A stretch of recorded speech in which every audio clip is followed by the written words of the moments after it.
ओम नमः शिवाय। उमापति महादेव की जय। सद्गुरुदेव भगवान की जय। 25वां अध्याय। शिवगणों ने कहा, इस दक्ष की मूर्खता को देखो कि इसने सती को भस्म होने से रोका तक नहीं। शिवजी के इस शत्रु को संसार में अत्यंत निंदा प्राप्त होगी और यह अभिमानी मूर्ख करोड़ों नरकों के दुख भोगेगा। इतना कहकर वे सब दक्ष को जान से मार देने तथा यज्ञ को भ्रष्ट करने के निमित्त अपने स्थान से खड़े हो गए। उस समय अनेक हृदय की इच्छा को जानकर भृगु ऋषि ने यज्ञ की रक्षा के निमित्त यज्ञ कुंड में एक पवित्र आहुति डाली। उस आहुति के पड़ते ही यज्ञ कुंड द्वारा 1 सहस्त्र अत्यंत बलवान तथा धैर्यवान दैत्यों की उत्पत्ति हुई, जो संसार में रिभु नाम से प्रसिद्ध हुए। वे महाभयानक स्वरूप धारण किए हुए शिवजी के गणों के सामने जा खड़े हुए। उस समय शिवजी ने यह चरित्र किया कि उन्होंने अपने गणों के बल को चुपचाप हर लिया, जिसके कारण वे अत्यंत निर्बल हो गए और भयभीत होकर हाहाकार करने लगे। उनके विलाप को सुनकर वहाँ उपस्थित अन्य शिवगण भी आश्चर्यचकित रह गए।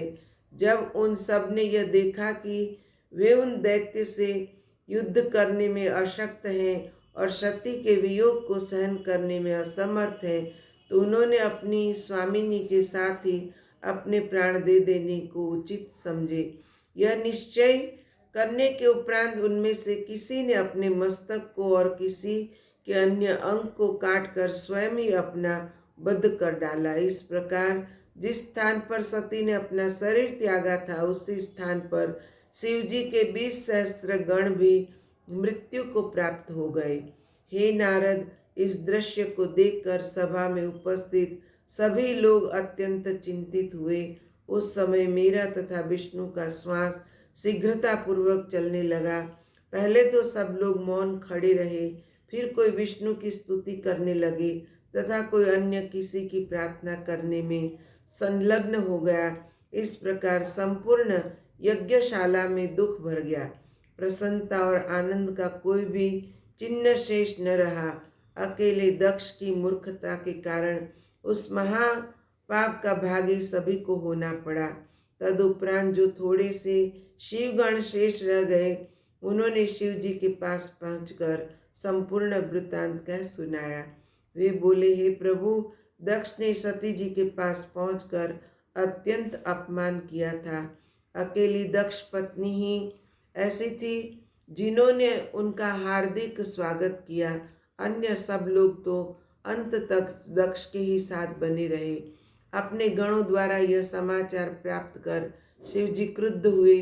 उस समय तुमने अर्थात नारद ने भी शिवजी के पास पहुंचकर जो कुछ घटना घटित हुई थी उसे ज्यों का त्यों कह सुनाया। यह कहा कि वेद के बताए अनुसार आपको उचित है कि आप उन महापापियों को दंड अवश्य दे। यदि आप दक्ष को दंड नहीं देंगे तो वेद की आज्ञा और धर्म का मार्ग मिथ्या हो जाएगा। देवताओं को दंड न देना भी नीति के विरुद्ध कार्य है। इसके अतिरिक्त एक बात यह भी है कि यदि आप दक्ष को दंड नहीं देंगे तो दधीचि ऋषि का वचन भी मिथ्या हो जाएगा। खेद की बात तो यह है कि ब्रह्मा और विष्णु ने भी दधीचि ऋषि के शब्दों पर कोई ध्यान नहीं दिया और दक्ष से ऐसा निंदनीय कर्म करा दिया।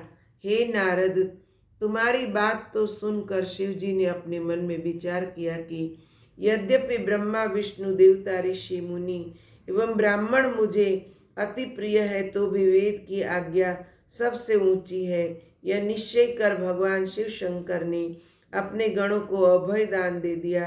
दिव्य दृष्टि द्वारा यज्ञ के संपूर्ण वृत्तांत की जानकारी प्राप्त की। तदुपरांत वे ऐसे क्रुद्ध हुए कि मानो प्रलय ही कर देना चाहते हो। वे अपने दोनों होठों को दांतों से काटने लगे। तदुपरांत उन्होंने अपने मस्तक से एक जटा का केश उखाड़कर पर्वत पर पटक दिया। उस बाल के गिरने से ऐसा महाभयानक शब्द उत्पन्न हुआ जिसे सुनकर तीनों लोग कांपने लगे। यह जटा का केश टूटकर 2 बराबर के टुकड़ों में अलग अलग बट गया। तब उसकी जड़ की ओर से बाल के टुकड़े से वीरभद्र की उत्पत्ति हुई। उन वीरभद्र का शरीर अत्यंत कृष्ण वर्ण का था और उनके बाल काली घटा के समान घने और शांत थे। वे प्रज्वलित अग्नि के समान देदीप्यमान लग रहे थे। वे उतने ऊंचे थे मानो अनायास ही आकाश को छू लेना चाहते हो। वे भयानक शस्त्रों को लिए हुए थे। उनके हृदय में युद्ध करने की बड़ी प्रबल आकांक्षा थी। उनकी भौहें चढ़े हुए धनुष की भांति बहुत टेढ़ी थी। वे महाभयानक शब्द करते हुए सिंह के समान गरज रहे थे। उनके 3 मस्तक और 1 सहस्त्र भुजाएं थी। वे शिव जी को प्रणाम करते हुए अपने स्थान पर निश्चल भाव से खड़े हो गए। उसी समय शिव जी के रोमकूपों द्वारा अन्य सहस्त्र गणों की उत्पत्ति हुई, जो शरीर बल तथा स्वरूप में वीरभद्र के समान ही प्रतीत होते थे। शिव जी की आज्ञानुसार कैलाश पर्वत पर खड़े हुए वे परम भयानक शब्दों का उच्चारण कर अपने मुख से कह रहे थे, अस्तु जटा के एक टुकड़े से तो इन सेना की उत्पत्ति हुई और दूसरे टुकड़े से भी श्री महाकाली प्रकट हुई। उन महाकाली के साथ करोड़ों भूत प्रेत आदि भी उत्पन्न हुए। वे अनेक प्रकार से नाचने कूदने तथा लीलाएं करने लगे। उस परम क्रोधमय अवस्था में भगवान शिव की नासिका द्वारा जो श्वास निकले उनसे 100 प्रकार तथा 13 प्रकार के सन्निपातों की उत्पत्ति हुई, जो संसार में अनेक प्रकार के उपद्रव मचाते रहते हैं। इस प्रकार पलक मारते मारते शिवगणों की महाभयानक सेना उपस्थित हो गई। ऐसा प्रतीत होता था कि उस समय संपूर्ण सृष्टि को नष्ट कर डालेगी। हे नारद, इसके पश्चात वीरभद्र ने अपने हाथ जोड़कर शिव जी को प्रणाम करते हुए कहा, हे प्रभु, आप जो उचित समझे वह आज्ञा हमें दीजिए। यदि किसी ने आपका अपमान किया हो तो वह साक्षात काल ही क्यों न हो, हम उसे भी नष्ट कर डालेंगे। यह सुनकर शिव जी ने कहा, हे वीरभद्र, दक्ष प्रजापति ने अहंकार में भरकर कनखल से एक यज्ञ रचाया है। उसने शत्रुता करके हमें यज्ञ का निमंत्रण नहीं दिया। जब सती लोक रीति के अनुसार उसके घर पहुंची तो उसने उन्हें भी कुछ न समझा और बहुत से व्यंग वचन कहे। दक्ष के अतिरिक्त अन्य लोगों ने भी, जिसमें दक्ष पत्नी सम्मिलित नहीं है, सती का कोई आदर नहीं किया। हमारे ऐसे अपमान को देखकर सती उस यज्ञ कुंड में जलकर भस्म हो गई, परंतु किसी ने उन्हें रोका तक नहीं। इसके अतिरिक्त हमारे परम भक्त दधीचि ऋषि ने उस सभा को श्राप दिया कि उन लोगों को शिव जी का अपमान करने का फल अवश्य मिलेगा।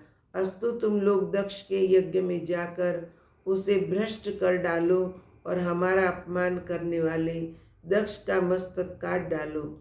दुर्वासा, कौशिक, मार्कंडेय, कंबु, उपमन्यु, इंद्र, गौतम, पुलह, बृहस्पति तथा सनकादिक चारों भाई जो मेरे परम भक्त हैं, वे सब भी निराश होकर यज्ञशाला से उठकर चले गए हैं और यह शाप दे गए हैं कि यह यज्ञ नष्ट हो जाएगा।